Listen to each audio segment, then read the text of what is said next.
HermitCraft, Season 10, live for the evening of Saturday, December 7th, 2024. Bum bum bada bum bum bada bum bum bada. Welcome to a reading of Chapter 86 of Moby Dick, or The Whale, by Herman Melville. If you would like to read along, please see the link to Project Gutenberg in the chat. Bum bum ba ba bum ba ba bum bum ba ba bum bum. What we're reading, The Tale. Chapter 86. It never fails, except last week. When it failed, we were gonna read Chapter 86, The Tale, but then Scar and Cub arrived and drove us off course like the searing winds. Oh no, it's time to read Moby Dick again. Set into our playlist, Moby Dick Weekly. That's what it is. Can't use pre-recorded music that follows existing structures or we'll get copyright struck. So that's what we're doing now is we're singing something.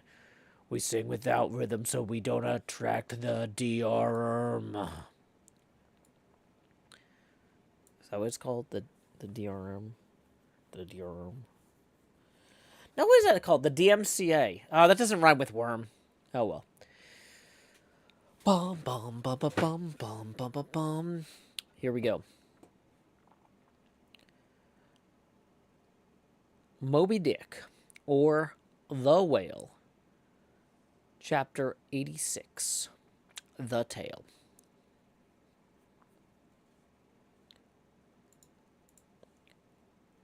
Older poets have warbled the praises of the soft eye of the antelope and the lovely plumage of the bird that never lights less celestial.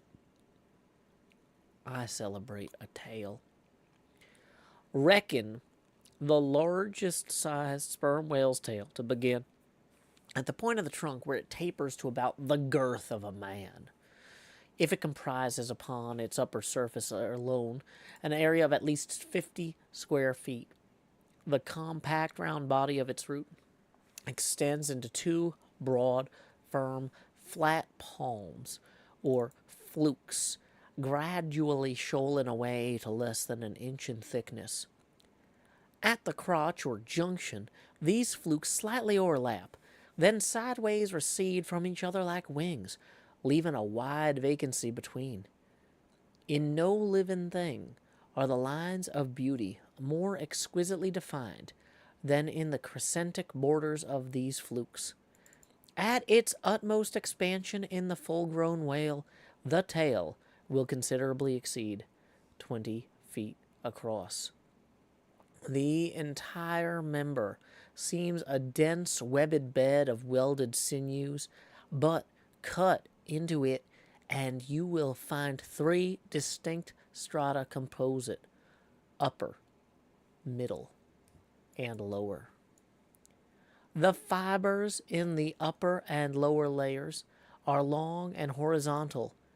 Those of the middle one very short and running crosswise between the outside layers. This triune structure, as much as anything else, imparts power to the tail. To the student of old Roman walls, the middle layer will furnish a curious parallel to the thin course of tiles, always alternating with the stone, in those wonderful relics of the antique, and which undoubtedly contribute so much to the great strength of the masonry. But as if this vast local power in the tendinous tail were not enough, the whole bulk of the Leviathan is knit over with a warp and woof of muscular fibers and filaments, which, passing on either side of the loins and running down to the flukes, insensibly blend with them and largely contribute to their might, so that In the tail, the confluent, measureless force of the whole whale seems concentrated to a point. Could annihilation occur to matter? This were the thing to do it. Nor does this, its amazing strength, at all tend to cripple the graceful flexion of its motions, where infantileness of ease undulates through a titanism of power. On the contrary, those motions derive their most appalling beauty from it. Real strength never impairs beauty or harmony, but often bestows it. And in everything imposingly beautiful, strength has much to do with the magic. Take away the tied tendons that all over seem bursting from the marble in the carved Hercules, and its charm would be gone. As devout Eckermann lifted the linen sheet from the naked corpse of Goethe, he was overwhelmed with the massive chest of the man that seemed as a Roman triumphal arch. When Angelo paints even God the Father in human form, mark what robustness is there. And whatever they may reveal of the divine love in the Son, the soft-curled, hermaphroditical Italian pictures in which his idea has been most successfully embodied, these pictures, so destitute as they are of all brawniness, hint nothing of any power, but the mere negative, feminine one of submission and endurance, which on all hands, it is conceded, form the peculiar practical virtues of his teachings. Such is the subtle elasticity of the organ I treat of, that whether wielded in sport or in earnest, or in anger, whatever be the mood it be in, its flexions are invariably marked by exceeding grace. Therein no fairy's arm can transcend it. 5 great motions are peculiar to it. First, when used as a fin for progression. Second, when used as a mace in battle. Third, in sweeping. Fourth, in lobtailing. Fifth, in peaking flukes. First, being horizontal in its position, the Leviathan's tail acts in a different manner from the tails of all other sea creatures. It never wriggles. In man or in fish, wriggling is a sign of inferiority. To the whale, his tail is the sole means of propulsion. Scroll-wise coiled forwards beneath the body and then rapidly sprung backwards, it is this which gives that singular darting, leaping motion to the monster when furiously swimming. His side fins only serve to steer by. Second, it is a little significant that while one sperm whale only fights another sperm whale with his head and jaw, nonetheless, in conflicts with man, he chiefly and contemptuously uses his tail. In striking a boat, he swiftly curves away his flukes from it, and the blow is only inflicted by the recoil. If it be made in the unobstructed air, especially if it descend to its mark, the stroke is then simply irresistible. No ribs of man or boat can withstand it. Your only salvation lies in eluding it. But if it comes sideways through the opposing water, then partly owing to the light buoyancy of the whaleboat and the elasticity of its materials, a cracked rib or a dashed plank or two, a sort of stitch in the side, is generally the most serious result. These submerged side blows are so often received in the fishery that they are accounted mere child's play. Someone strips off a frock, and the whole is stopped.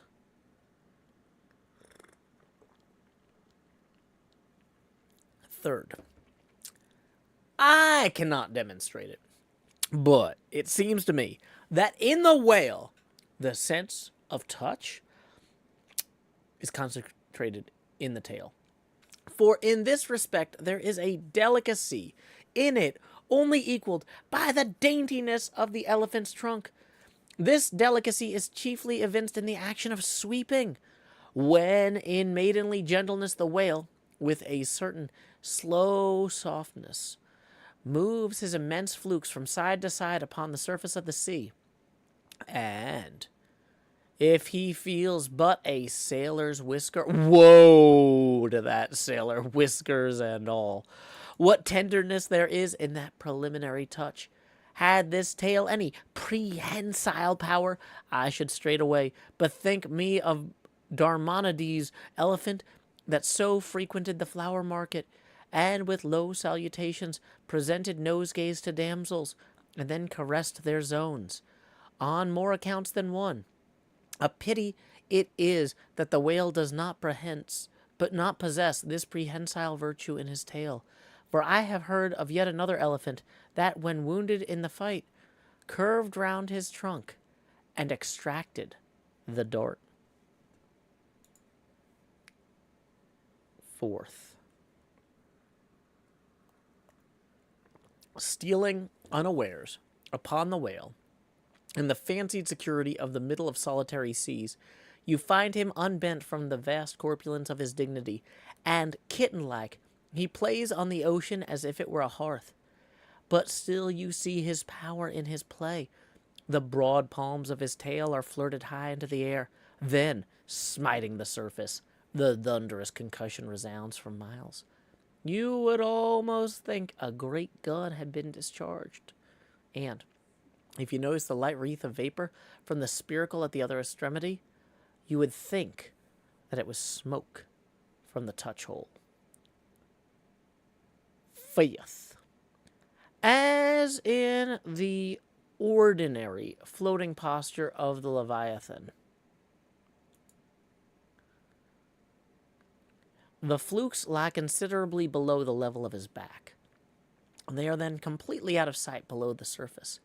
But when he is about to plunge into the deeps, his entire flukes, with at least 30 feet of his body, are tossed erect into the air, and so remain vibrating a moment, till they downwards shoot out of view, excepting the sublime breach somewhere else to be described.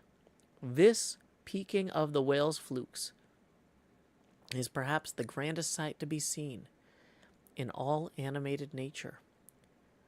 Out of the bottomless profundities, the gigantic tail seems spasmodically snatching at the highest heaven. So, in dreams, have I seen majestic Satan thrusting forth his tormented colossal claw from the flame Baltic of hell. But, in gazing at such scenes, it is all in what mood you are in. If in the Dantean, the devils will occur to you. If in that of Isaiah, the archangels. Standing at the masthead of my ship during a sunrise in that crimson sky and sea, I once saw a large herd of whales in the east, all heading toward the sun, and for a moment vibrating in concert with peaked flukes. As it seemed to me at the time, such a grand embodiment of the adoration of the gods was never beheld, even in Persia, the home of the fire worshippers. As Ptolemy Philopater testified of the African elephant, I testify then of the whale, pronouncing him the most devout of all beings.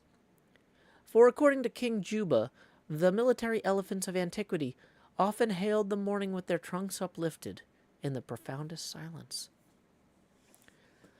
The chance comparison in this chapter between the whale and the elephant, so far as some aspects of the tail of one and the trunk of the other are concerned, should not tend to place those two opposite organs on an equality, much less the creatures to which they respectively belong. For as the mightiest elephant is but a terrier to the Leviathan, so, compared with Leviathan's tail, his trunk is but the stalk of a lily. The most direful blow from the elephant's trunk were as the playful tap of a fan, compared with the measureless crush and crash of the sperm whale's ponderous flukes, which, in repeated instances, have one after the other hurled entire boats with all their oars and crew into the air, very much as a juggler tosses his balls. Though all comparison in the way of general bulk between the whale and the elephant is preposterous, inasmuch as the particular elephant stands in much the same respect to the whale as a dog does to the elephant, nevertheless, they are not wanting some points of curious similitude. Among these is the spout. It is well known that the elephant will often draw water or dust in his trunk, and then, elevating it, jet it forth in a stream. The more I consider this mighty tale, the more do I deplore my inability to express it. At times there are gestures in it which, though they would well grace the hand of man, remain wholly inexplicable. In an extensive herd, so remarkable occasionally are these mystic gestures that I have heard hunters who have declared them them akin to Freemason signs and symbols, that the whale indeed by these methods intelligently converse with the world. Nor are there wanting other motions of the whale in his general body full of strangeness and unaccountable to his most experienced assailant. Dissect him how I may then, but I go but skin deep. I know him not, and never will. But if I know not even the tail of this whale, how understand his head? Much more, how comprehend his face, when face he has none? Thou shalt see my back parts, my tail, he seems to say, but my face shall not be seen. But I cannot completely make out his back parts, and hint what he will about his face. I say again, he has no face. And thus concludes chapter 86 of Moby Dick, or the Whale, by Herman Melville.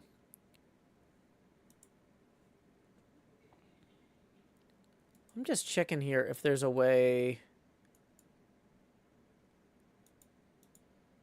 Yeah, we want to set this so it only reduces the frames when the game is minimized. So since I was AFK, the game was dropping my frames there. Sorry about that. You couldn't see all the sheep falling very well, could you? There we go. Now the sheep are falling at 60 frames a second. Like God intended. Tips are welcome via paypal.me/Joe Hills and YouTube Super Chat. Awesome and Cool and Real says, very good reading, Mr. Hills. Thank you. Appreciate it. We are going to be moving on to chapter 87 next, but we need to go ahead and get that link updated of what we're reading first. So here we go. Let's get that link repinned with the updated bit here. Ba-da-da-da. We are currently at Isuma's sheep farm because we have used like 4 double chests worth of wool, and we need to replenish it. That's just courteous. Okay. I'm in that little box. It represents something. I'll let you argue about that. Very quiet night for the chat. Wandering Mass is Joe particularly quiet for anybody else? I shouldn't be. I should be broadcasting at my normal volume. Branch in the YouTube chat says you have a calming voice. Thank you, Branch. Oh, if anybody's confused. Oh, whoops, I forgot to... We're looking at the wrong side of this now. Let's spin that around. Right round, spin you right round. Blah, blah, blah. Blah, blah, blah, blah, blah, blah, blah, blah. Sheep get sheared here. Okay, where was I? Oh, yeah, we got 3 chats. We got the Discord chat, we got the Twitch chat, we got the YouTube chat. Welcome in the YouTube chat to Iconic Anemone, Swag Has, Marilyn Smith, and Branch. Welcome to the Twitch chat, Wandering Mask, Awesome, Cool, and Real, Champagne Jane, who says, I'm starting to think this guy might like whales. Navadaha, banana, and Red Velvet Rabbit, glad to see you. And the Discord chat, very quiet tonight, but it is Saturday. Friday night I crashed your party. Saturday I said I'm sorry. Okay. Either way, let's see what we got here. Chapter 87 of Moby Dick or the Whale is entitled The Grand Armada.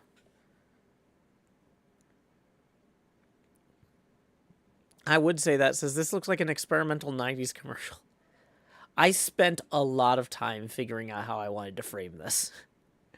I've been playing with this. I've had a lot of time at this wool farm lately while I've been working on other projects.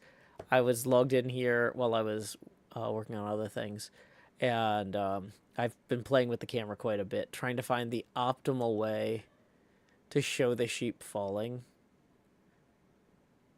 So, like, from here, you can see a little bit of the grass and stuff. But I think it's best when it's almost entirely head on. And it's just sheep. Sheep emerge from the darkness and falling and receding. 1,000 years of sheep. Okay. Have we posted the tipping link? Yes. Just as a reminder, if you're enjoying the show, tips are welcome via paypal.me/JoeHills and YouTube Super Chat. Tips don't usually get acknowledged in the middle of a chapter unless I screw up reading. This is Asuma's design. So fellow hermit Asuma created this sheep farm, and then I used a bunch of his wool, and so now I'm restocking it by being AFK here while I read a novel. So, Chapter 87, The Grand Armada. The long and narrow peninsula of Malacca, extending southeastward from the territories of Burma, forms the most southerly point of all Asia. In a continuous line from that peninsula stretch the long islands of Sumatra, Java, Bali, and Timor, which, with many others, form a vast mole or rampart lengthwise connecting Asia with Australia and dividing the long unbroken Indian Ocean from the thickly studded eastern archipelagos. This rampart is pierced by several sally ports for the convenience of ships and whales, conspicuous among which are the straits of Sunda and Malacca. By the Straits of Sunda, chiefly, vessels bound to China from the west emerge into the China Seas.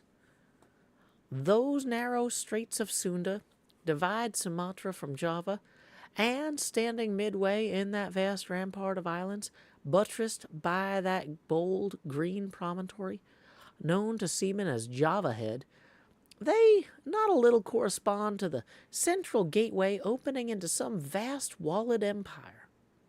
And, considering the inexhaustible wealth of spices and silks and jewels and gold and ivory with which the 1,000 isles of that eastern sea are enriched, it seems a significant provision of nature that such treasures, by the very formation of the land, should at last bear the appearance, however ineffectual, of being guarded from the all-grasping Western world.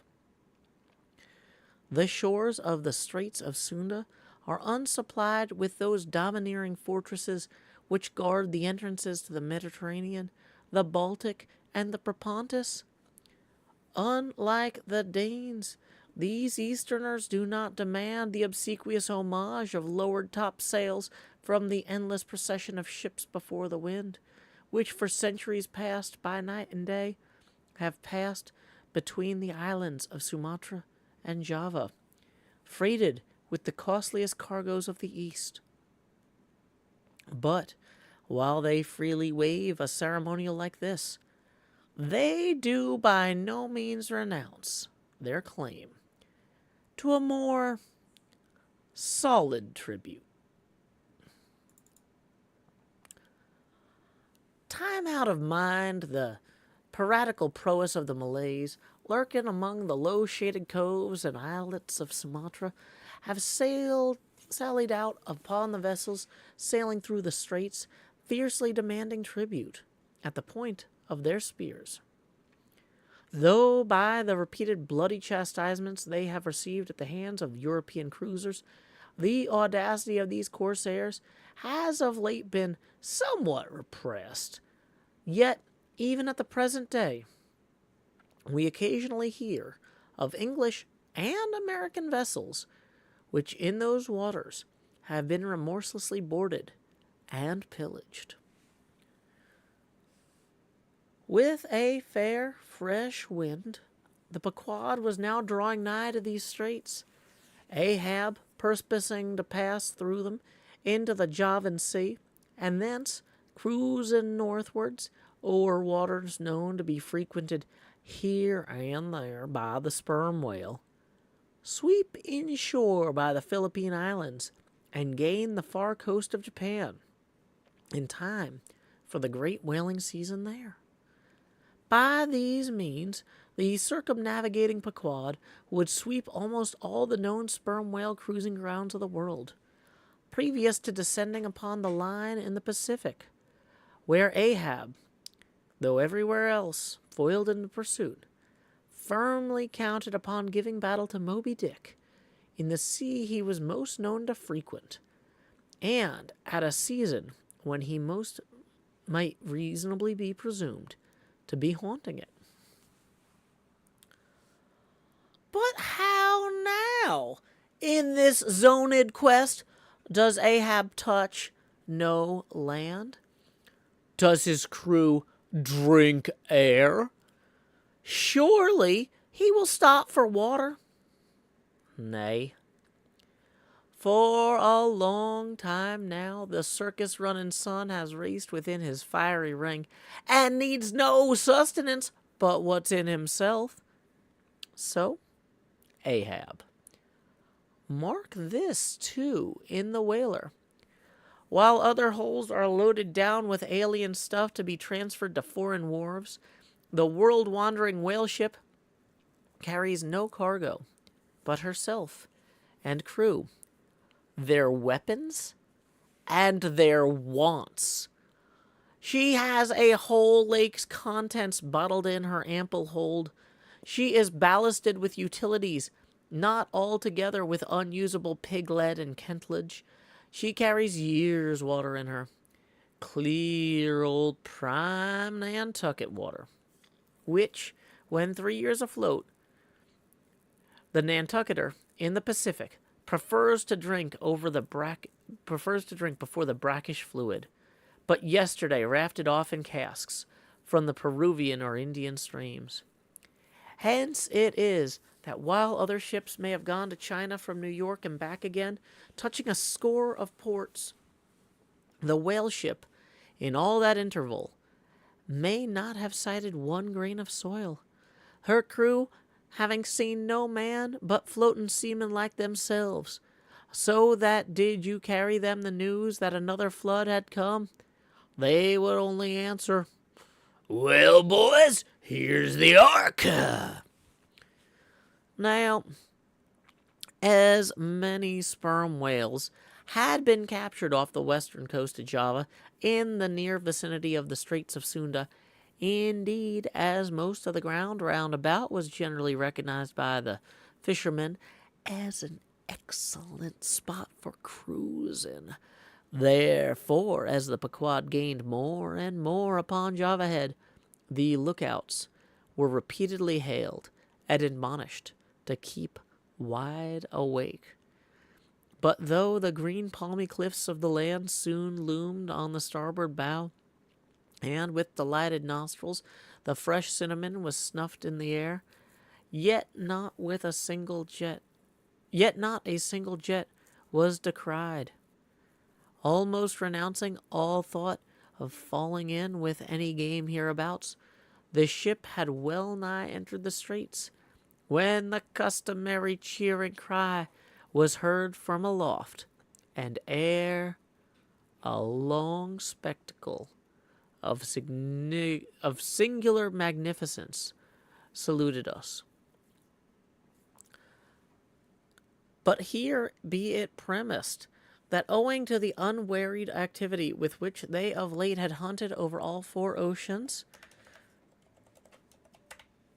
the sperm whales, instead of almost invariably sailing in small, detached companies, as in former times, are now frequently met with in extensive herds, sometimes embracing so great a multitude that it would almost seem as if numerous nations of them had sworn solemn league and covenant for mutual assistance and protection. To this aggregation of the sperm whale into such immense caravans may be imputed the circumstance that even in the best cruising grounds you may now sometimes sail for weeks and months together without being greeted by a single spout, and then be suddenly saluted what seems thousands on thousands. Broad on both bows, at the distance of some 2 or 3 miles, and forming a great semicircle, embracing one half of the level horizon, a continuous chain of whale jets were up playing and sparkling in the noonday air. Unlike the straight perpendicular twin jets of the right whale, which, dividing on the top, fall over in 2 branches like the cleft drooping boughs of a willow, the single forward slanting spout of the sperm whale presents a thick, curled bush of white mist, continually rising and falling away to leeward. Seen from the Pequod's deck, then, as she would rise on a high hill of the sea, this host of vapory spouts individually curling up into the air, and beheld through a blended atmosphere of bluish haze, showed like the 1,000 cheerful chimneys of some dense metropolis, decried of a balmy autumnal morning by some horseman on a height. As marching armies approach an unfriendly defile in the mountains, accelerating their march, all eagerness to place that perilous passage in their rear, and once more expand in comparative security upon the plain, even so did this vast fleet of whales now seem hurrying forward through the straits, gradually contracting the wings of the semicircle and swimming on in one solid but still crescentic center. Crowding all sail, the Pequod pressed after them, the harpooneers handling their weapons and loudly cheering from the heads of their yet suspended boats. If the wind only held, little doubt they had that, chased through the Straits of Sunda, the vast host would only deploy into the oriental seas to witness the capture of not a few of their number. And who could tell whether in that congregated caravan Moby Dick himself might not be temporarily swimming, like the worshipped white elephant in the coronation procession of the Siamese. So, with stunsail piled on stunsail, we sailed along, driving into these leviathans before us, when, of a sudden, the voice of Tashtego was heard, loudly directing attention to something in our wake. Corresponding to the crescent in our van, we beheld another in our rear. It seemed formed of detached white vapors, rising and falling something like the spouts of whales, only they did not so completely come and go, for they constantly hovered without finally disappearing. Leveling his glass at the sight, Ahab quickly resolved in his pivot hole, crying, "Aloft there! Rig whips and buckets to the sails! Malays, sir! And after us!" As if too long lurking behind the headlands till the Pequod should fairly have entered the straits, these rascally foes were now in hot pursuit to make up for their overly cautious delay. But when the swift Pequod, with a fresh leaden wind, was herself in hot chase, how very kind of these tawny philanthropists to assist in speeding her on to her own chosen pursuit. Mere riding whips and rowels to her that they were, as with glass under arm. Ahab to and fro paced the deck in his forward turn, beholding the monsters he chased, and, in the after one, the bloodthirsty pirates chasing him. Some such fancy as the above seemed his. And when he glanced upon the green walls of the watery defile in which the ship was then sailing, and bethought him that through that gate lay the route to his vengeance, and beheld how that through that same gate he was now both chasing and being chased to his deadly end, and not only that, but a herd of remorseless wild pirates and inhuman atheistical devils were infernally cheering him on with their curses. When all these conceits had passed through his brain, Ahab's brow was left gaunt and ribbed, like the black sand beach after some stormy tide had been gnawing it, without being able to drag the firm thing from its place.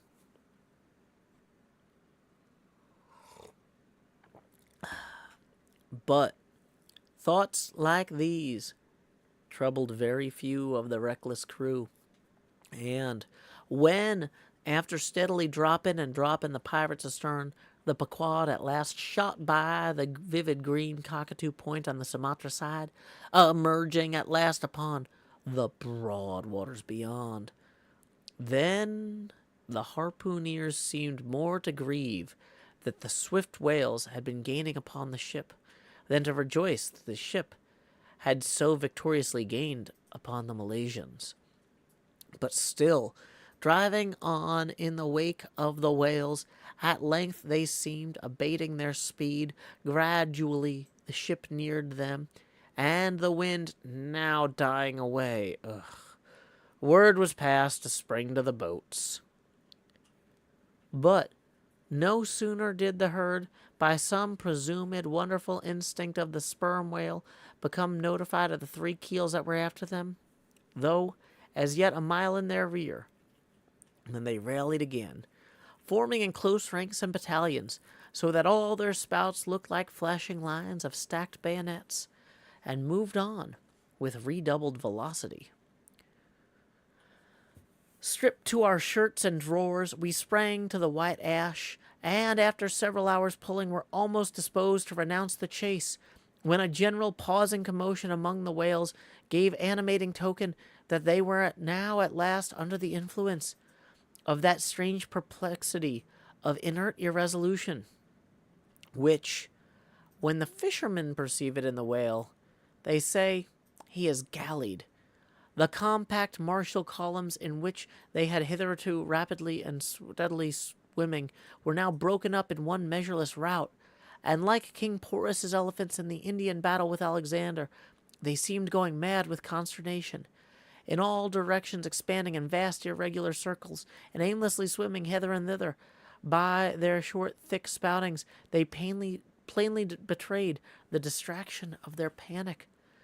This was still more strangely evinced by those of their number, who, completely paralyzed as it were, helplessly floated, like waterlogged dismantled ships on the sea.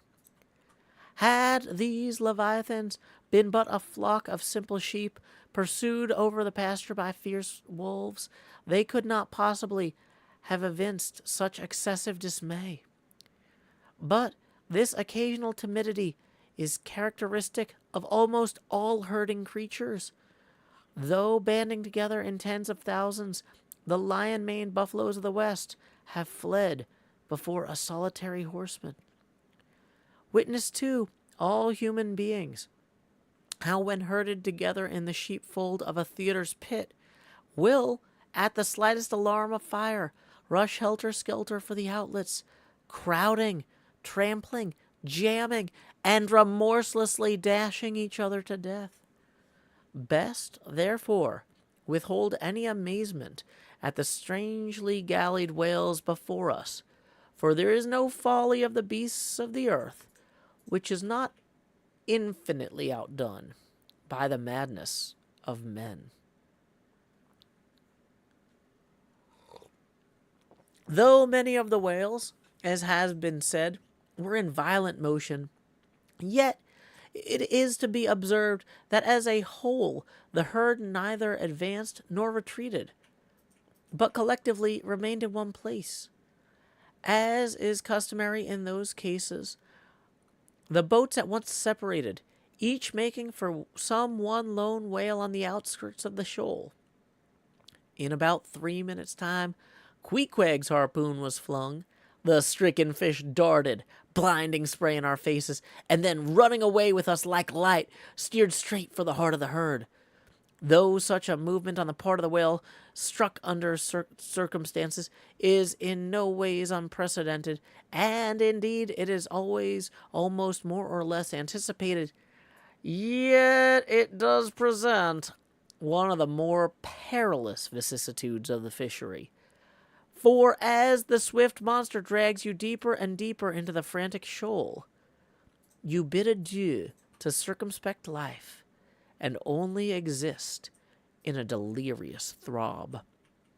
As blind and deaf whale plunged forward, as if by sheer power of speed to rid himself of the iron leech that had fastened to him, as we thus tore a white gash in the sea, on all sides menaced as we flew by the crazed creatures to and fro rushing about us, our beset boat was like a ship mobbed by ice isles in a tempest, and striving to steer through their complicated channels and straits, knowing not at what moment it may be locked in and crushed.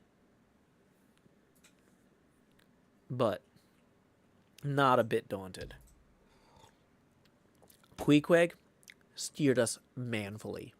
Now, sheering off from this monster directly across our route in advance. Now, edging away from that whose colossal flukes were suspended overhead, while all the time Starbuck stood up in the bows, lance in hand, prickling out of the way whatever whales he could reach by short darts, for there was no time to make long ones. Nor were the oarsmen quite idle, though their wonted duty was now altogether dispensed with. They chiefly attended to the shouting part of the business. "Out of the way, Commodore!" cried one to a great dromedary that of a sudden rose bodily to the surface for an instant, threatened to swamp us. "Hard down on your tail there!" cried a second to another, which, close to our gunwale, seemed calmly cooling himself with his own fan-like extremity. All whaleboats carry certain curious contrivances, originally invented by the Nantucket natives, called drugs. 2 thick squares of wood of equal size are stoutly clenched together, so that they cross each other's grain at right angles. A line of considerable length is then attached to the middle of this block, and the other end of the line being looped, it can in a moment be fastened to a harpoon. It is chiefly among gallied whales that the drug is used, for then more whales are close round you than you can possibly chase at one time. But sperm whales are not every day encountered. While you may then, you must kill all that you can, and if you cannot kill them all at once, you must wing them so that they can be afterwards killed at your leisure. Hence it is, at times like this, the drug comes into requisition. Our boat was furnished with 3 of them. The first and second were successfully darted, and we saw the whales staggeringly running off, fettered by the enormous sidelong resistance of the towering drug. They were cramped like malefactors with the chain and ball, but upon flinging the third, in the act of tossing overboard the clumsy wooden block, it caught under one of the seats of the boat, and in an instant tore it out and carried it away, dropping the oarsman in the boat's bottom as the seat slid from under him. On both sides, the sea came in at the wounded planks, but we stuffed 2 or 3 drawers and shirts, and we stopped the leaks in time. It had been next to impossible to dart these drugged harpoons, were it not that as we advanced into the herd, our whale's way greatly diminished. Moreover, that as we went still further and further from the circumference of commotion, the direful disorders seemed waning. So that when at last the jerking harpoon drew out and the towing whale sideways vanished, then, with the tapering force of his parting momentum, we glided between 2 whales into the innermost heart of the shoal, as if from some mountain torrent we had slid into a serene valley lake. Here, the storms and the roaring glens between the outermost whales were heard, but not felt. In this central expanse, the sea presented that smooth satin-like surface called a sleek, produced by the subtle moisture thrown off by the whale in his more quiet moods. Yes, we were now in that enchanted calm which they say lurks in the heart of every commotion. And still, in the distracted distance, we beheld the tumults of the outer concentric circles, and saw successive pods of whales, 8 or 10 in each, swiftly going round and round, like multiplied spans of horses in a ring, and so closely shoulder to shoulder, that a titanic circus rider might easily have overarched the middle ones, and so have gone round upon their backs. Owing to the density of the crowd of reposing whales more immediately surrounding the embayed axis of the herd, no possible chance of escape was at present afforded us. We must watch for a breach in the living wall that hemmed us in. The wall that had only admitted us in order to shut us up. Keeping at the center of the lake, we were occasionally visited by small tame cows and calves, the women and children of this routed host. Now, inclusive of the occasional wide intervals between the revolving outer circles, and inclusive of the spaces between the various pods in any one of these circles, the entire area at this juncture, embraced by the whole multitude, must have contained at least 2 or 3 square miles. At any rate, though, indeed such a test at such a time might be deceptive. Spoutings might be discovered from our low boat that seemed playing up almost from the rim of the horizon. I mention this circumstance because, as if the cows and calves had been purposely locked up in this innermost fold, and as if the wide extent of the herd had hitherto been prevented them from learning the precise cause of its stopping, or possibly because so young, unsophisticated, and every way innocent and inexperienced, however it may have been, these smaller whales, now and then visiting our becalmed boat from the margins of the lake, evinced wondrous fearlessness and confidence, or else a still but charmed panic, which it was impossible not to marvel at. Like household dogs, they came snuffling round us, right up to our gunwales, touching them, till it almost seemed that some spell had suddenly domesticated them. Queequeg patted their foreheads. Starbuck scratched their backs with his lance, but, fearful of the consequences, for the time refrained from darting it.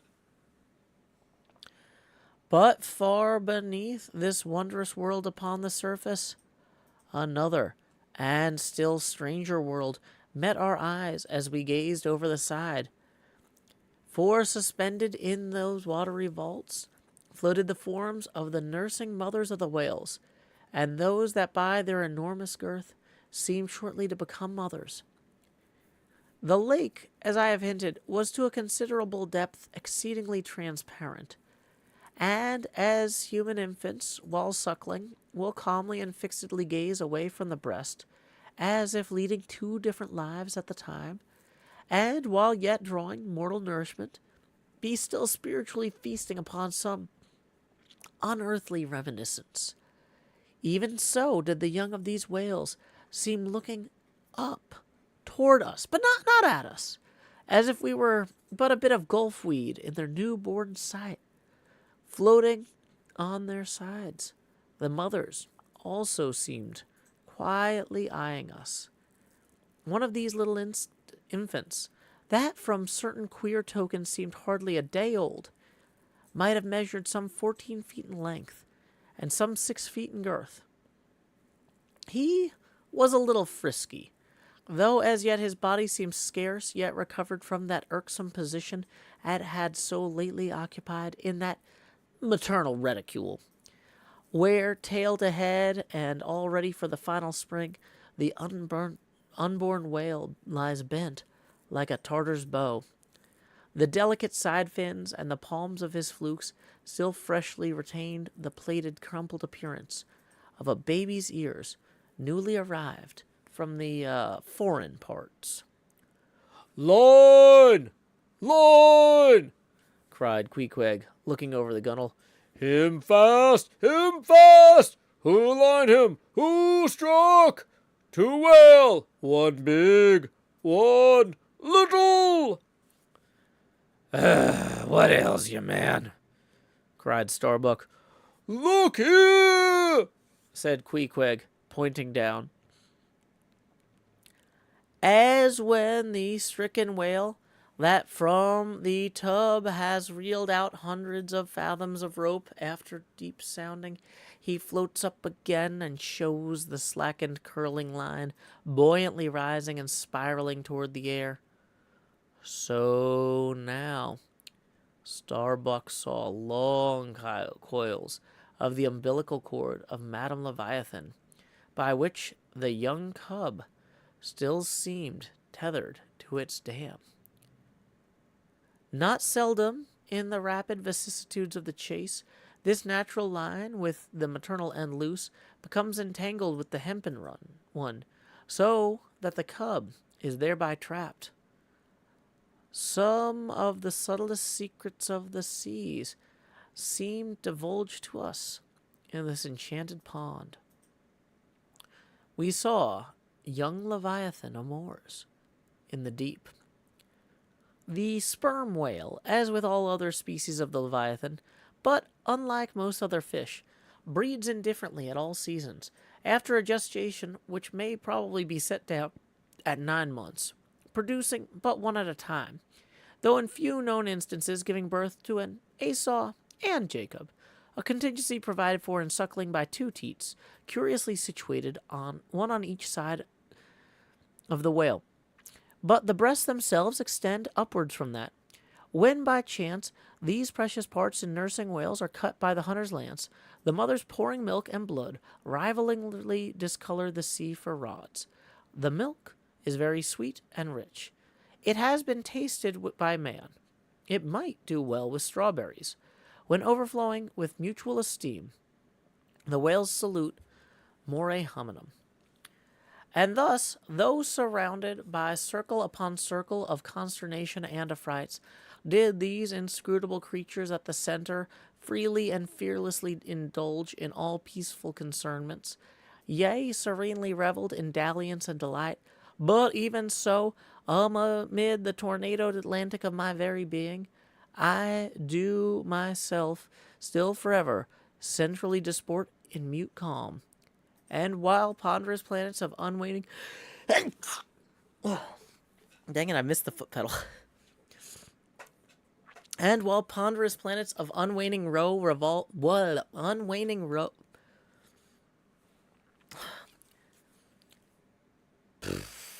I was doing really good there. This is a super long chapter. I was going to try and go all the way through. And then I sneezed and I missed the foot pedal. Okay. And while ponderous planets of unwaning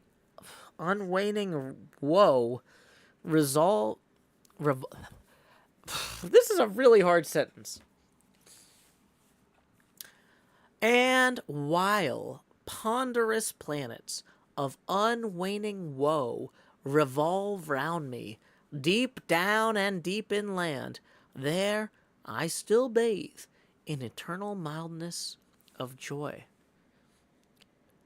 Meanwhile, as we thus lay entranced, the occasional sudden frantic spectacles in the distance evinced the activity of the other boats, still engaged in drugging whales on the frontier of the host, or possibly carrying on the war within the first circle, where abundance of room and some convenient retreats were afforded them.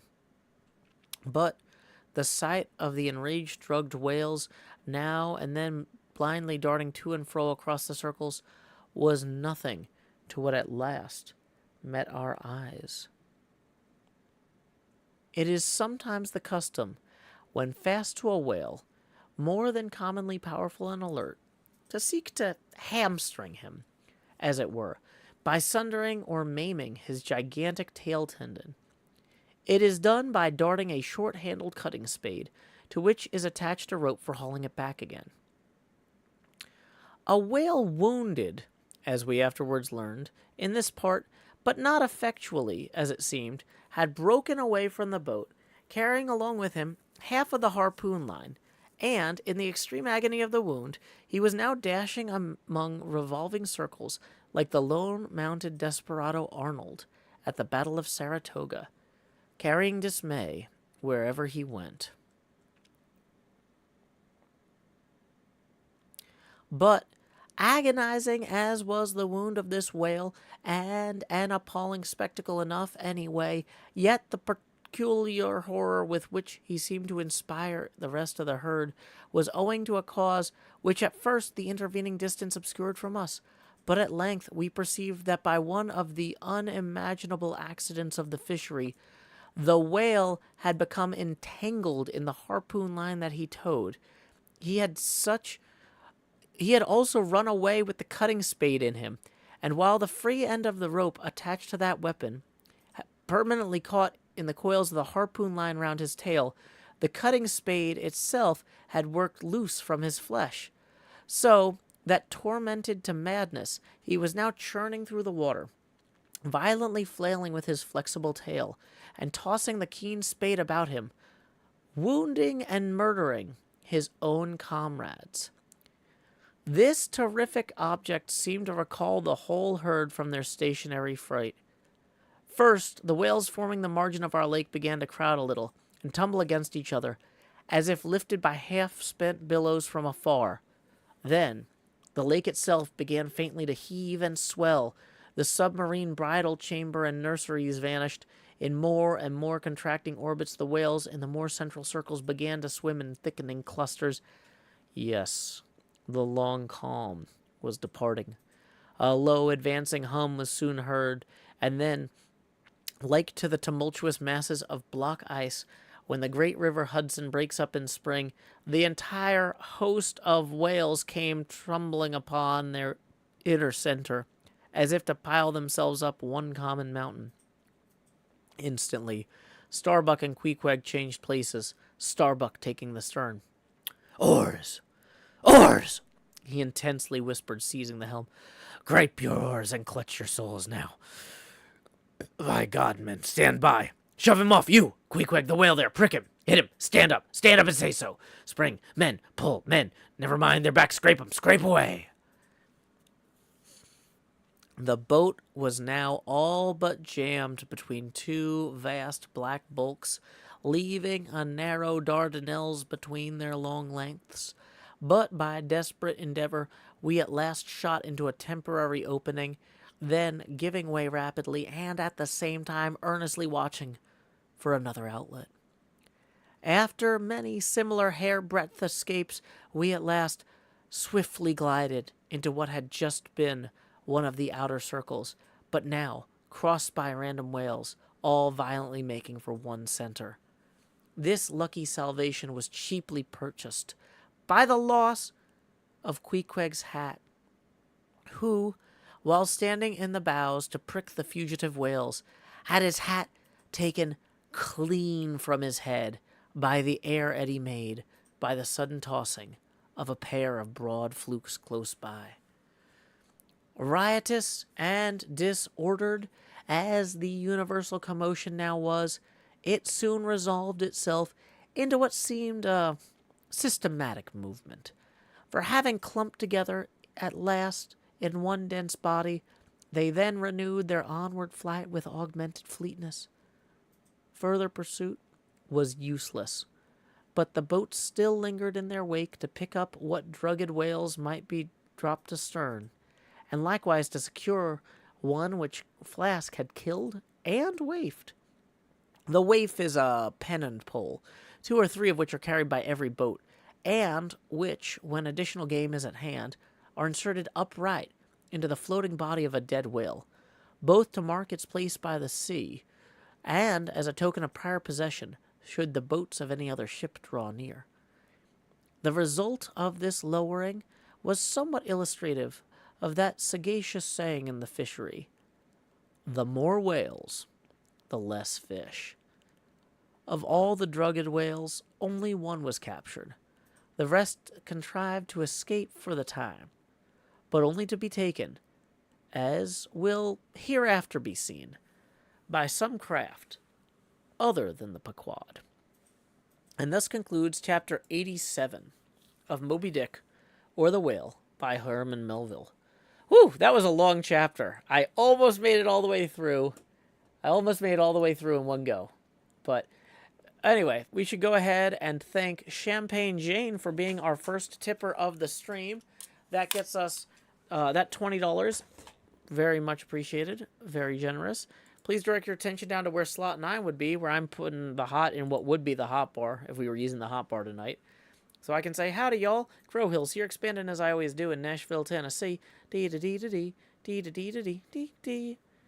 That puts us now 20 away from the next face camera expansion milestone. Tips are welcome via paypal.me/JoeHills and YouTube Super Chat. We are currently AFKing at Isuma's sheep farm because I took like 4 double chests of wool out of here the other day, and I need to slowly replenish it. It's a pretty good sheep farm, though. Okay. So, yeah, let's make sure that we got our tipping thing up just in case any others roll in. Welcome to everybody who came in while I was reading. Greasy the Goblin, Barbie's little sister, and Goran, you might have already left, but thank you for stopping by. Yeah, wow, that was a half hour ago that Goran and Kelly showed up. And that was, like, not even halfway through the chapter. That was a really long chapter. But yeah, welcome to Razor Randon, Zephyr, welcome Abhishek, welcome Alicia Capisha and Lizzie Mack, welcome Marilyn Smith, I'm doing well, welcome Isaac Dunlop, who rolled in right when we just started at the beginning of the chapter. Zephyr says, I'm too poor to tip. No worries. The folks who are tipping are making this show free to enjoy for everybody else. Not only financially free, but also guilt-free. Everybody's at a different place in their lives. Some folks can afford to make choices to support the arts right now, and some folks can't. And that's okay. You know, if you ever have a chance to support the arts, I hope you consider it, but that's not something you got to worry about today. So, also, welcome Daddy Bird 4K. Glad you could join us. All right. I'm going to scroll ahead real quick and see if this next chapter is super long. No, it's not. Thank goodness. Thank goodness. It's Chapter 88, Schools and Schoolmasters. So here's what we're going to do. We need to update the What We're Reading link to reflect the next chapter. I always like to make sure that the current chapter is the one that's pinned. So we're going to pin the next chapter to both the YouTube and the Twitch chats, and we're just going to post it in the Discord chat. Bum, bum, bum, bum. Does anybody have any thoughts about these two chapters that we just read? Sounds like they were surrounded by quite a few whales, which gotta be terrifying. Champagne Jane says, it's interesting how he describes the whales. They're magnificent, but he seems to completely lack empathy for them. I don't think so. He actually complains quite a bit about... The thing is, he doesn't have empathy for the whales in the chase chapters. He has empathy for the whales in the ponderous chapters in between. Like, there's parts where he complains about how many people waste whale oil on stupid dances and things like that.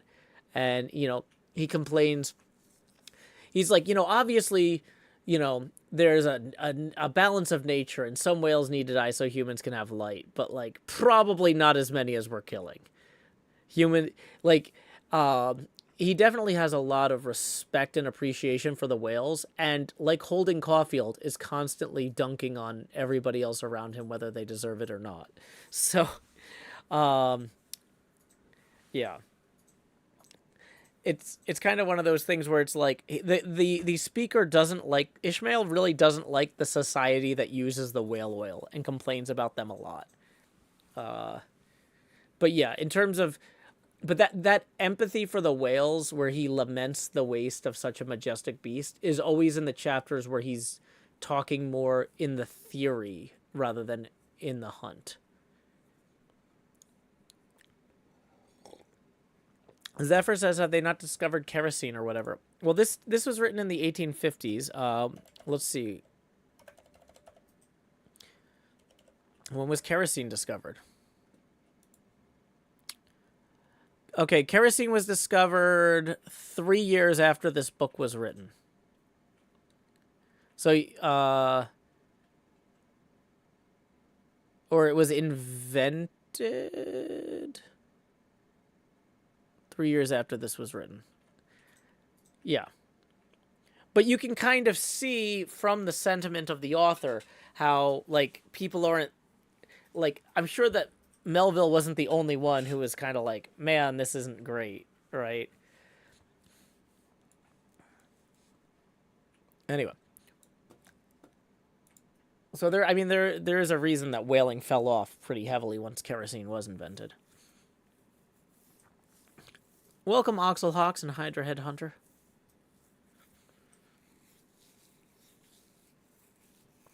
Greasy the Goblin said whaling had been around for a long time at this point. Yeah, but it had also scaled up to a massive industry by this time. Like, there's a huge difference between, you know, a few clusters of civilization hunting a few whales a year and, like, now this is the industry that provides illumination to the planet. You know? International trade by this point had accelerated in a way that, like, was a big deal, you know? All right. I don't think kerosene's illegal everywhere, but I wouldn't try to take it on an airplane. Okay, so Chapter 88, Schools and Schoolmasters. Just as a reminder, before I start reading, any tips that roll in during the chapter, I will acknowledge at the end of the chapter. Tips are welcome via paypal.me/JoeHills and YouTube Super Chat. We are 20 away from that next Face Gamer expansion milestone. Okay, let's go. Have a good night, Greasy Goblin. Chapter 88 of Moby Dick, or the Whale, by Herman Melville. Schools and Schoolmasters. The previous chapter gave account of an immense body or herd of sperm whales, and there was also then given the probable cause inducing those vast aggregations. Now, though such great bodies are at times encountered, Yet, as must have been seen even at the present day, small detached bands are occasionally observed, embracing from 20 to 50 individuals each. Such bands are known as schools. They generally are of two sorts: those composed almost entirely of females, and those mustering none but young vigorous males, or bulls, as they are familiarly designated. In cavalier attendance upon the schools of females, you invariably see a male of full-grown magnitude, but not old, who, upon any alarm, evinces his gallantry by falling in the rear and covering the flight of his ladies.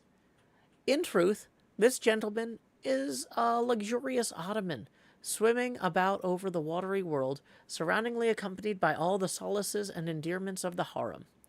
The contrast between this ottoman and his concubines is striking, because while he is always of the largest leviathanic proportions, the ladies, even at full growth, are not more than 1/3 of the bulk of an average-sized male.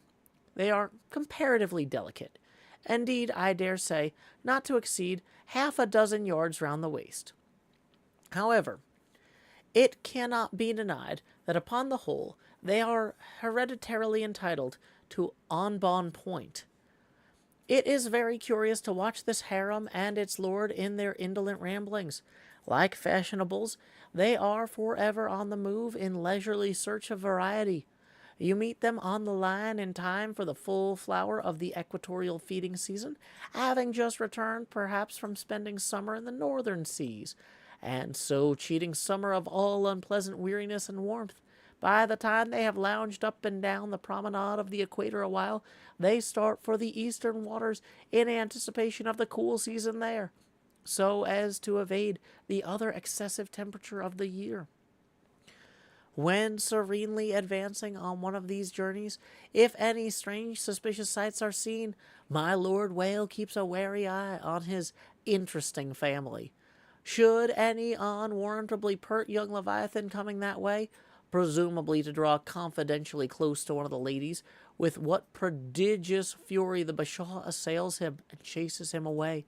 High times, indeed, if unprincipled young rakes like him are to be permitted to invade the sanctity of domestic bliss. Though do what the bashaw will, he cannot keep the most notorious Lothario out of his bed, for, alas, all fish bed in common. As ashore, the ladies often cause the most terrible duels among their rival admirers. Just so with the whales, who sometimes come to deadly battle, and all for love. They fence with their long lower jaws, sometimes locking them together, and so striving for the supremacy, like elks that warringly interweave their antlers. Not a few are captured, having the deep scars of these encountered, furrowed heads, broken teeth, scalloped fins, and, in some instances, wrenched and dislocated mouths. But supposing the invader of domestic bliss to betake himself away at the first rush of the harem's lord, then it is very diverting to watch that lord. Gently he insinuates his vast bulk among them again and revels there awake, still in tantalizing vicinity to young Lothario, like pious Solomon, devoutly worshipping among his 1,000 concubines. Granting other whales to be in sight, the fishermen will seldom give chase to one of these Grand Turks, for these Grand Turks are too lavish of their strength, and hence their unctuousness is small. As for the sons and daughters they beget, why, those sons and daughters must take care of themselves, at least with only the maternal help. For, like certain other omnivorous roving lovers that might be named, my Lord Whale has no taste for the nursery, however much for the bower, and so, being a great traveler, he leaves his anonymous babies all over the world, every baby an exotic. In good time, nevertheless, as the ardor of youth declines, as years and dumps increase, as reflection lends her solemn pauses, in short, as a general lassitude overtakes the sated Turk, then a love of ease and virtue supplants the love for the maidens. Our ottoman enters upon the impotent, repentant, admonitory stage of life, forswears, disbands the harem, and grows to an exemplary, sulky old soul, goes about all alone swimming among the meridians and parallels, saying his prayers, and warning each young Leviathan from his amorous errors. Now, as the harem of whales is called by fishermen a school, so is the lord and master of that school technically known as the schoolmaster. It is therefore not in strict character, however admirably satirical, that after going to school himself, he should then go abroad inculcating not what he learned there, but the folly of it. His title, schoolmaster, would very naturally seem derived from the name bestowed upon the harem itself. But some have surmised that the man who first thus entitled this sort of Ottoman whale must have read the memoirs of Vidocq, and informed himself of what sort of a country schoolmaster that famous Frenchman was in his younger days, and what was the nature of those occult lessons he inculcated into some of his pupils. The same secludedness and isolation to which the schoolmaster whale betakes himself in advancing years is true of all aged sperm whales. Almost universally, a lone whale, as a solitary leviathan is called, proves an ancient one. Like a venerable moss-bearded Daniel Boone, he will have no one near him but nature herself, and her he takes to wife in the wilderness of the waters. And the best of wives she is, though she keeps so many moody secrets.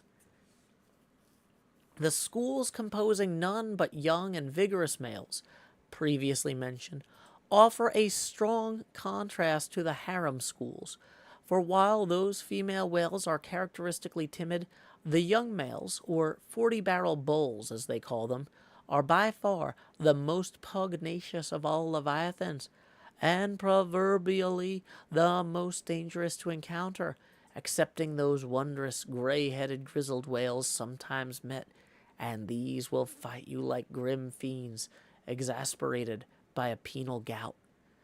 The 40-barrel bull schools are larger than the harem schools, like a mob of young collegians. They are full of fight, fun, and wickedness, tumbling round the world at such a reckless, rollicking rate that no prudent underwriter would insure them any more than he would a riotous lad at Yale or Harvard. They soon relinquish this turbulence, though, and when about 3/4 grown, break up and separately go out in quest of settlements, that is, harems. Another point of difference between the male and female schools is the more characteristic of the sexes. Say you strike a 40-barrel bull, poor devil, all his comrades quit him. But strike a member of the harem school, and her companions swim around her with every token of concern, sometimes lingering so near her, and so long, as themselves to fall a prey.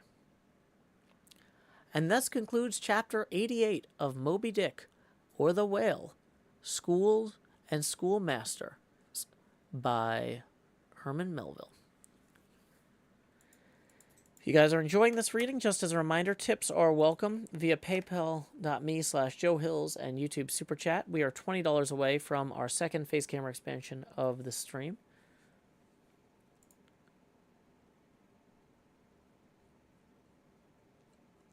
Zephyr says, do you know how to start up a stream? Okay, so there's two ways to do it. You can either have a spring, which is a source of water that swells from deep underground, or you can melt permafrost or like snows. So like it's not really permafrost, like the part that melts to become the stream, but like the part underneath it that doesn't melt is the permafrost. But yeah, so either get a spring or get like a mountain peak. Oh, I don't work for Twitch. They're not a sponsor. I would not recommend becoming an affiliate with them or signing a contract with them. That's why I don't have a contract with them. It's not a good contract. Welcome, CJ Swag 32. Glad you could join us. Welcome, Ghoulish. No, today's topic is actually reciting Moby Dick, which we are reading aloud Chapter 89 is next. It's also a pretty short chapter. At least, see, that's the thing, is every chapter feels like a short chapter after that incredibly long chapter 87.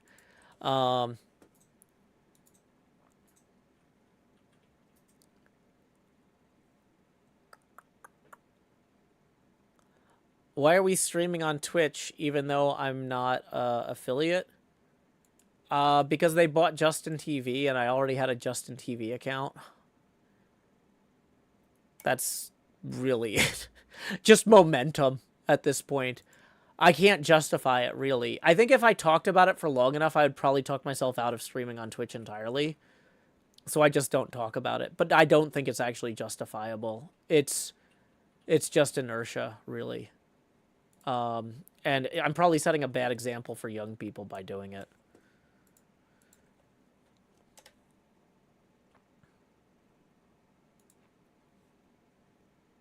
Thanks, the Mintus. I do what I can.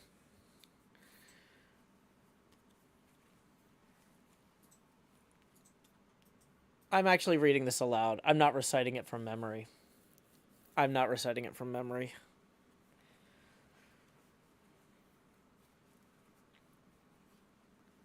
I mean, I say that. I am alt-tabbing out a lot. I'm reading a paragraph ahead sometimes and then reciting that paragraph from memory while I do moderation stuff in the other windows. So it's combination of... I don't know if sight recitation counts as recitation. Yeah. But anybody, yeah, a lot of very positive notes from people. I'm glad y'all are enjoying the streams. So, okay.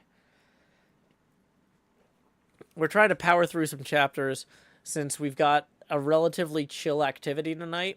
We're just getting the sheep wool back in Isuma's sheep farm after I took a lot of it. Monsieur Limpe writes, reciting the entirety of Moby Dick from memory would be an impressive task. Oh, thank you, Monsieur Limpe, but yeah, that's why I'm not doing that.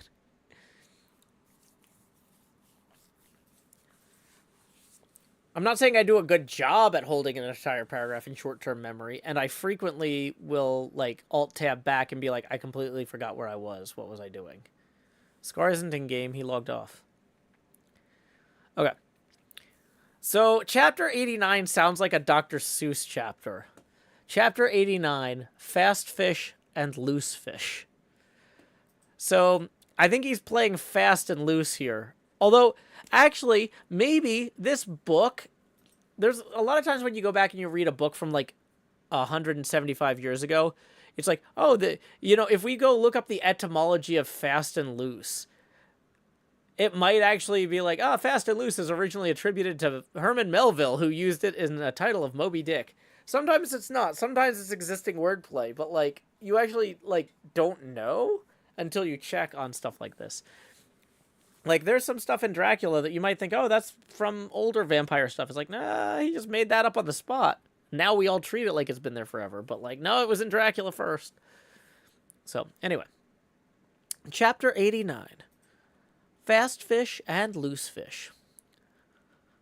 The allusion to the waif and waif poles in the last chapter but one necessitates some account of the laws and regulations of the whale fishery, of which the waif may be deemed the grand symbol and badge.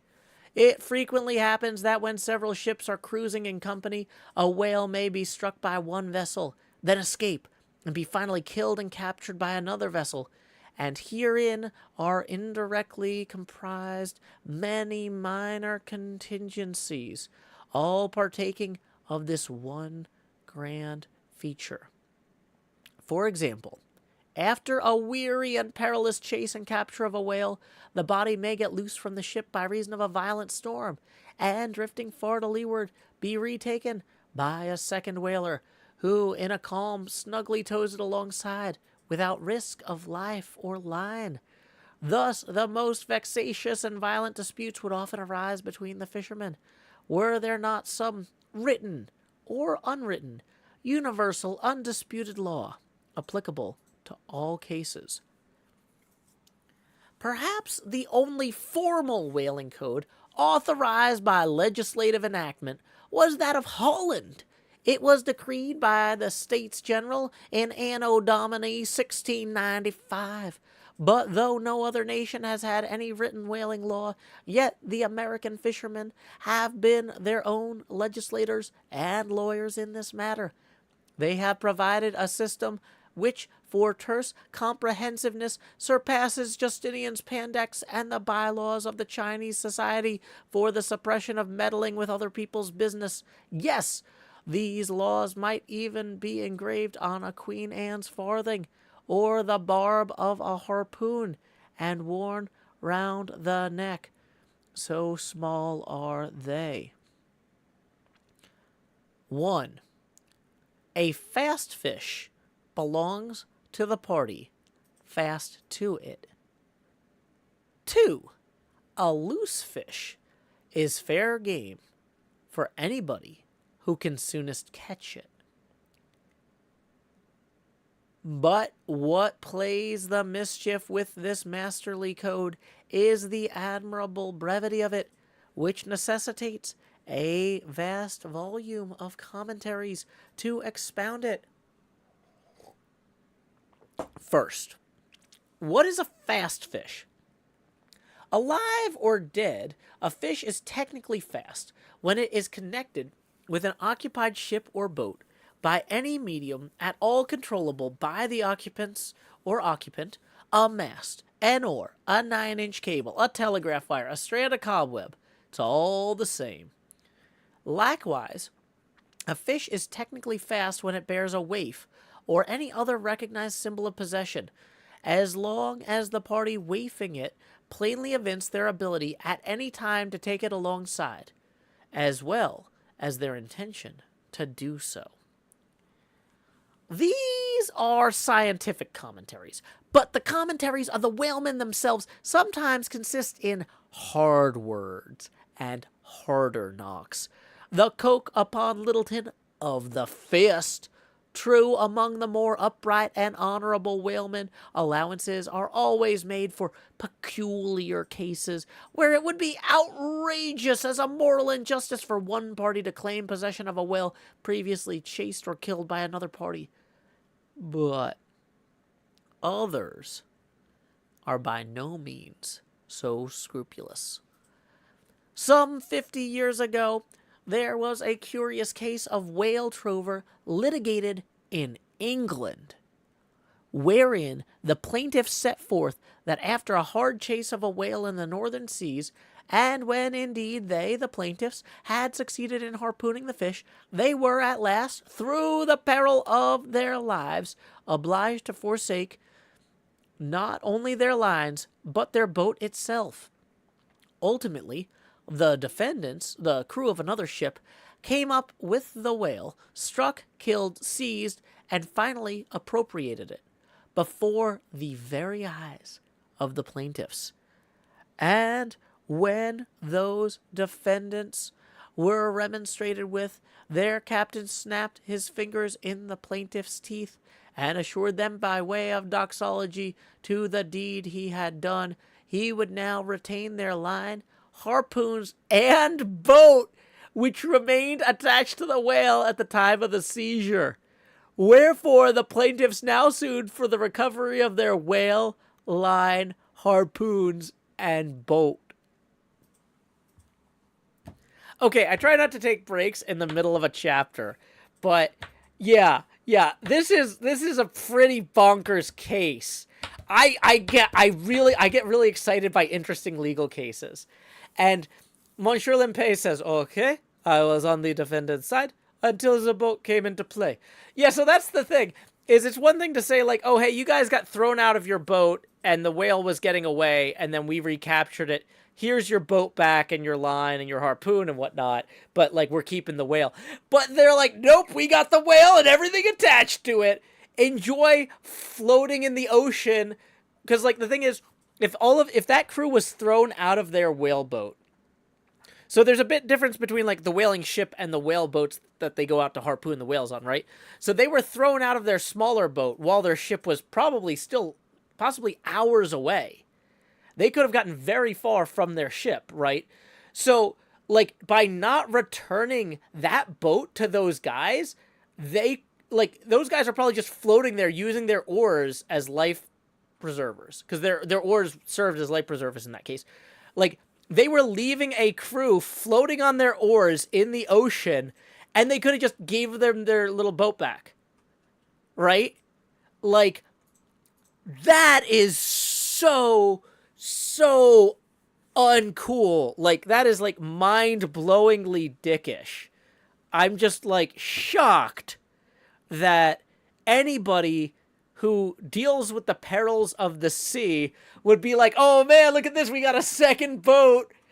Like, I mean, it'd be one thing if the North Sea isn't warm either. Thank you, Monsieur Limpe.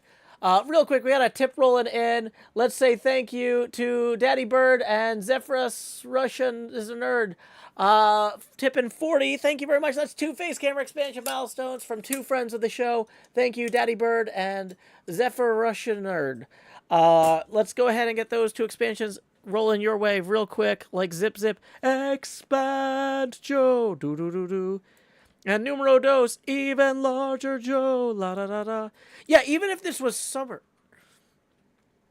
Oh, well, I think Daddy Bird was tipping on your behalf then. As a way of saying don't stress. Because you had said earlier that you couldn't afford to tip. And so I guess maybe Daddy Bird's like, oh, okay, well, I'll tip on behalf of that person. So that they don't feel like they're not contributing. So, well, thank you, Daddy Bird. Daddy Bird writes, I got you. Yeah, okay, cool. Thank you. Very kind of you, Daddy Bird. But yeah, so Finders Keepers is the whaler's loss as iconic anemone. Real quick before we move on, tips are welcome via paypal.me/showhills and YouTube Super Chat. We are 20 away from the next face camera expansion milestone.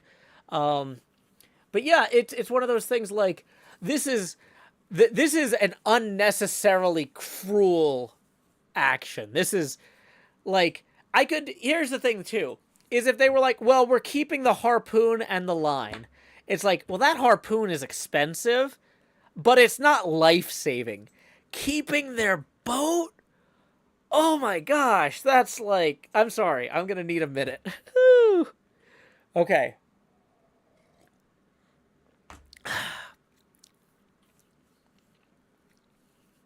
Yeah, it's very cruel. Okay, so let's get back to this. Mr.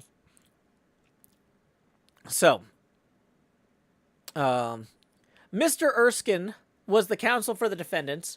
Lord Ellenborough was the judge. In the course of the defense, the witty Erskine went on to illustrate his position by alluding to a recent Crim Con case, wherein a gentleman, after in vain trying to bridle his wife's viciousness, had at last abandoned her upon the seas of life. But in the course of years, repenting of that step, he instituted an action to recover possession of her. Erskine was on the other side, and he then supported it by saying that though the gentleman had originally harpooned the lady, and once had her fast, and only by reason of great stress of her plunging viciousness had at last abandoned her, yet abandon her he did, so that she became a loose fish, and therefore, when a subsequent gentleman re-harpooned her, the lady became that subsequent gentleman's property, along with whatever harpoon might have been found sticking in her. Wow. 1980s British law, everybody. Okay, here we go. Now, in the present case, Erskine contended that the examples of the whale and the lady were reciprocally illustrative of each other. These pleadings and the counter pleadings being duly heard, the very learned judge in set terms decided, to wit, that as for the boat, he awarded it to the plaintiffs, because they had merely abandoned it to save their lives, but with regard to the controverted whale harpoons and line, they belonged to the defendants. The whale, because it was a loose fish at the time of the final capture, and the harpoons and line, because when the fish made off with them, it, the fish, acquired a property in those articles, and hence anybody who afterwards took the fish had a right to them. Now the defendants afterwards took the fish, ergo, aforesaid articles were theirs. Hey, that's exactly what I said. Okay, cool. Yeah.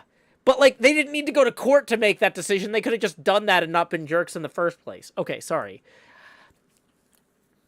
This is one of those chapters that, like a lot of this book is interesting in a lot of ways, but some of it gets me riled up about the law.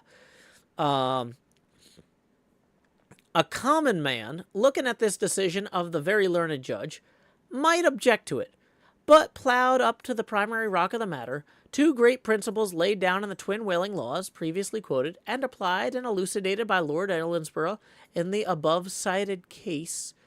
These two laws touching fast fish and loose fish, I say, on reflection, be found the fundamentals of all human jurisprudence. For notwithstanding its complicated tracery of the sculpture, the temple of law, like the temple of the Philistines, has but two props to stand on. Is it not a saying in everyone's mouth, possession is half the law? That is, regardless of how that thing came into possession. But often, possession is the whole of the law. What are the sinews and souls of Russian serfs and Republican slaves but fast fish, whereof possession is the whole of the law? What to the rapacious landlord is the widow's last mite but a fast fish?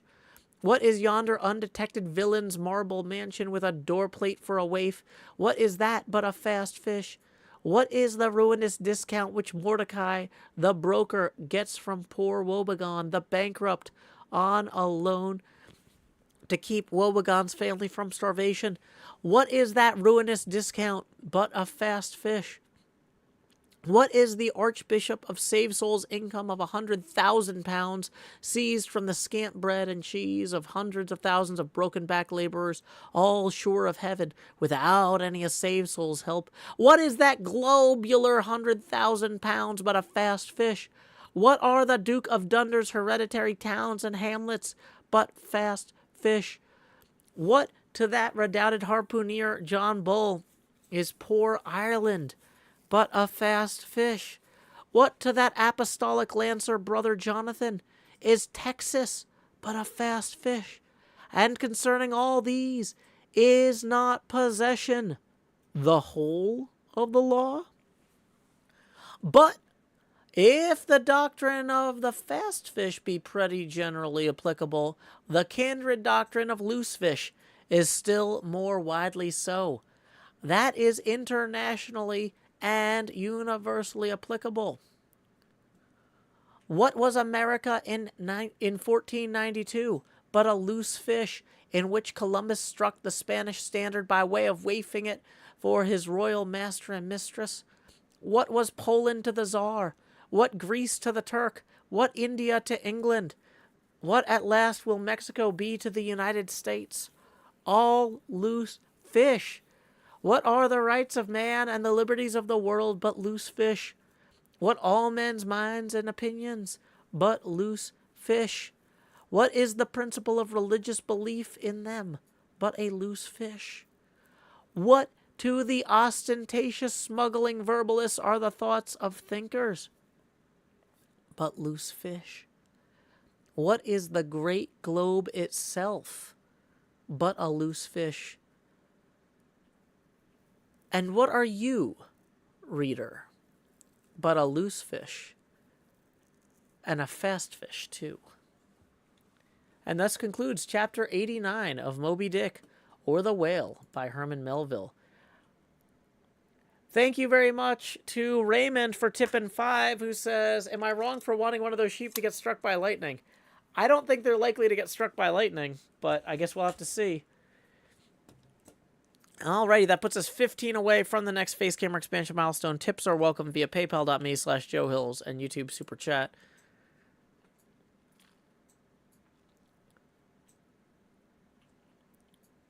So let's see if is the next chapter. Next chapter is kind of a hard follow up on that. So sometimes these chapters are kind of clustered. So, like, he'll be like, okay, in the previous chapter but 1, in the previous chapter but 2. So I think this chapter 90 is the last chapter kind of in this cluster, and then it jumps forward a week or two. There's like, kind of thematic chapter sections here. I think we're going to read chapter 90, Heads or Tails, to wrap out the night. Did anybody have any thoughts about chapter 89 before we move on, though?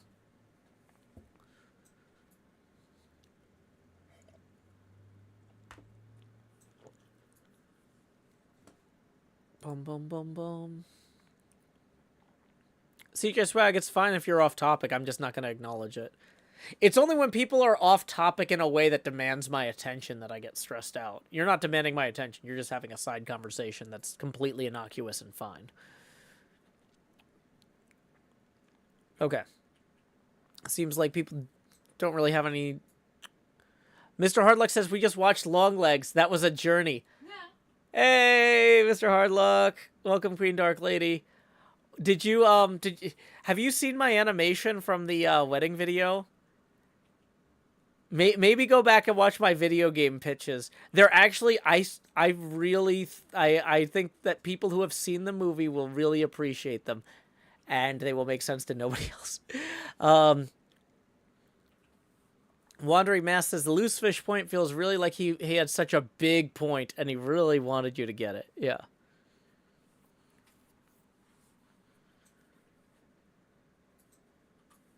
Okay.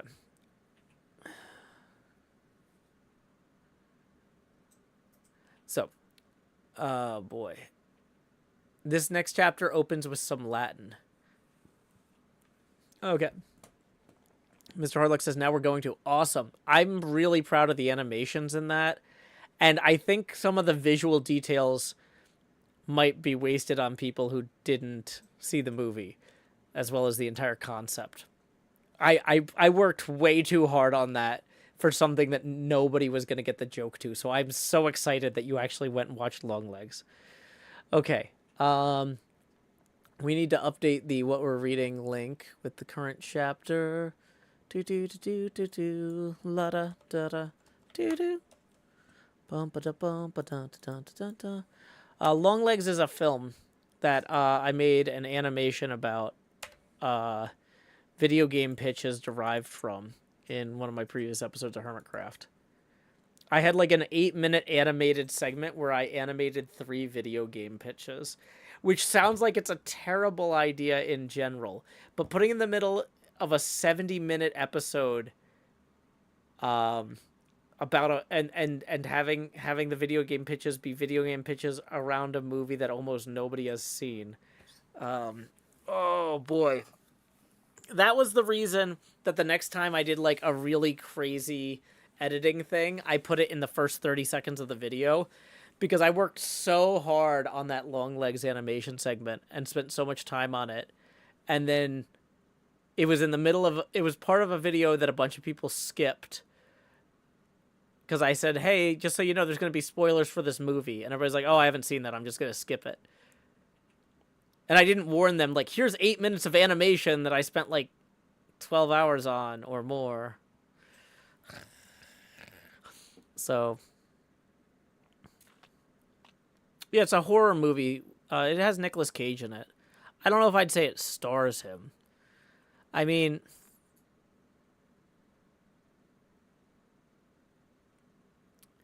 like, he's in it.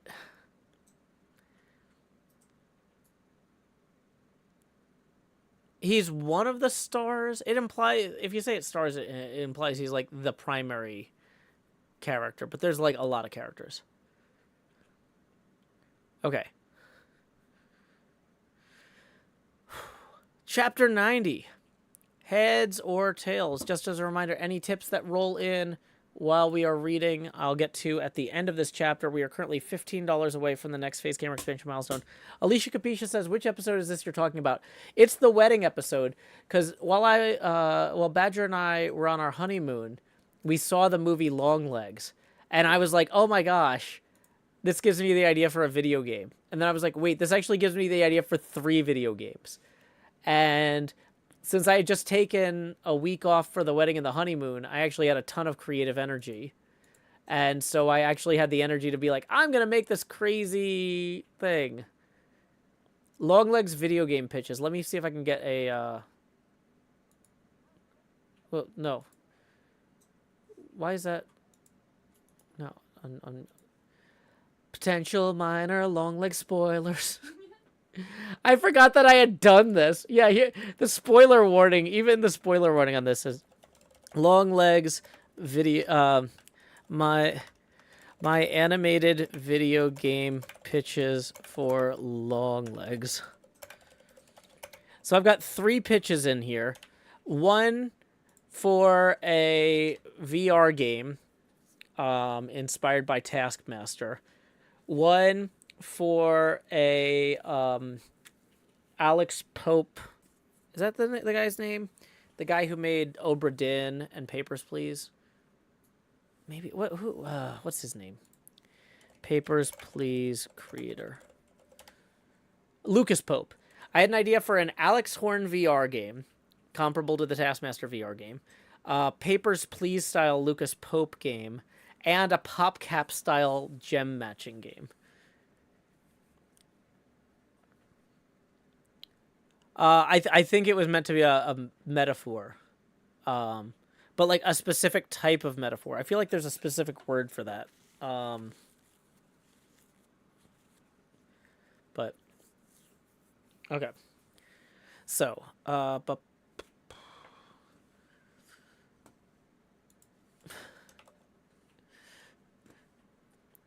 do I actually say it to the Teenage Mutant Ninja Turtles theme?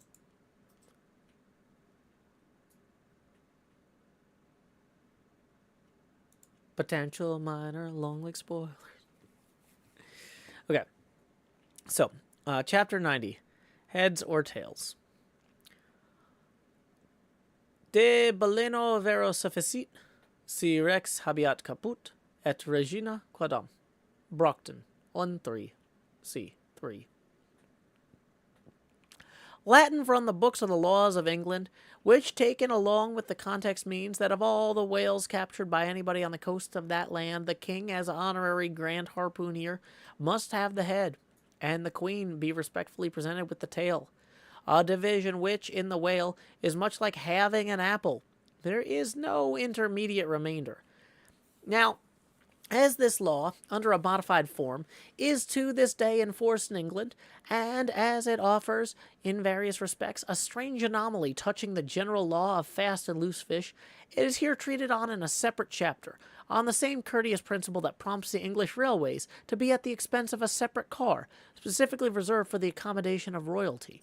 In the first place, in curious proof of the fact that the above-mentioned law is still in force, I proceed to lay before you a circumstance which happened within the last 2 years.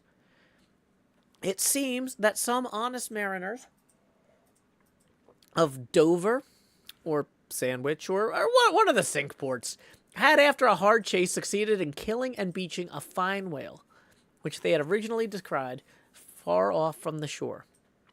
Now, the Cinque Ports are generally or somehow under the jurisdiction of some sort of policeman or beadle called a Lord Warden, holding the office directly from the crown, I believe. All the royal emoluments incident to the Cinque Port territories become, by assignment, his. By some writers, this office is called a sinecure, but not so, because the Lord Warden is busily employed at all times in fobbing his perquisites, which are his chiefly by virtue of that same fobbing of them. Now, when those poor, sunburnt mariners, barefooted and with their trousers rolled up high on their eely legs, had wearily hauled their fat fish high and dry, promising themselves a good 150 pounds from the precious oil and bone, and in fantasy sipping rare tea with their wives and good ale with their cronies, upon the strength of their respective shares up steps a very learned and most Christian and charitable gentleman, with a copy of Blackstone under his arm, and laying it upon the whale's head, he says, "Hands off! This fish, my masters, is a fast fish. I seize it as the Lord Warden's." Upon this, the poor mariners, in their respectful consternation, so truly English, knowing not what to say, fall to vigorously scratching their heads all round, meanwhile ruefully glancing from the whale to the stranger. But That did in no ways mend the matter, or at all soften the hard heart of the learned gentleman with a copy of Blackstone. At length, one of them, after long scratching about for his ideas, made bold to speak. "Please, sir, who's the Lord Warden?" "The Duke." "But the Duke got nothing to do with taking this fish." "It is his." "We've been at great trouble and peril and some expense, and it's all go to our Duke benefits. We get nothing on our planes by our blisters." "It is his." "Is the Duke so very poor as to be forced to this desperate mode of getting a livelihood?" "It is his." "I thought to relieve my old bedridden mother by my part of the share of this whale." "It is his." "Won't the Duke be content with a quarter or a half?" "It is his." In a word, the whale was seized and sold by His Grace the Duke of Wellington. And His Grace the Duke of Wellington received the money. Thinking that, viewed in some particular lights, the case might, by a bare possibility, in some degree be deemed, under the circumstances, a rather hard one. An honest clergyman of the town respectfully addressed a note to His Grace, begging him to take the case of these unfortunate mariners into full consideration, to which my Lord Duke in substance replied (both letters were published) that he had already done so, and received the money, and would be obliged to the reverend gentleman if, for the future, he, the reverend gentleman, would decline with meddling with other people's business. In this, the still militant old man, standing on the corners of the three kingdoms, on all hands coercing alms of beggars. It will readily be seen that in this case the alleged right of the Duke to the whale was a delegated one from the sovereign. We must needs inquire, then, on what principle the sovereign is originally invested with that right. The law itself has already been set forth, but Plowden gives us the reason for it. Says Plowden, the whale so caught belongs to king and queen because of its superior excellence. And, by the soundest commentators, this has ever been held a cogent argument in such matters. But why should the king have the head and the queen the tail? A reason for that, ye lawyers! In his treatise on Queen Gold, or Queen Pinmoney, an old King's Bench author, one William Prynne, thus discourses: "Ye tail is ye queen's, that ye queen's wardrobe may be supplied with ye whalebone." Now, this was written at a time when the black limber bone of the Greenland or white whale was largely used in ladies' bodices, but this same bone is not in the tail, it's in the head, which is a sad mistake for a sagacious lawyer like Prynne. But is the queen a mermaid to be presented with a tail?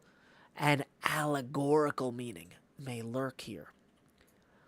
There are two royal fish, so styled by the English law writers, the whale and the sturgeon, both royal property under certain limitations, and nominally supplying the 10th branch of the crown's ordinary revenue. I know not that any other author has hinted of the matter, but by inference it seems to me that the sturgeon must be divided in the same way as the whale, the king receiving the highly dense and elastic head peculiar to the fish, which, symbolically regarded, may possibly be humorously grounded upon some presumed congeniality. And thus there seems a reason in all things, even in law. And that concludes chapter 90 of Moby Dick or the Whale, Heads or Tails. Man, Melville's really gotten good with, that's a fun title. Fun title for that chapter. Hey, we got a tip rolling in from Emma. With a little nautical or maritime emoji and a thumbs up. And that tip was for 15. That's going to get us now evenly to our next face camera expansion milestone. Here we go. It's time to expand Joe. We are now $20 away from the entrance of the Jost. Whoops. And it is almost time to wrap up the stream. So we're going to do last call for tips and talk about what we read today while we wait for any final tips to roll in.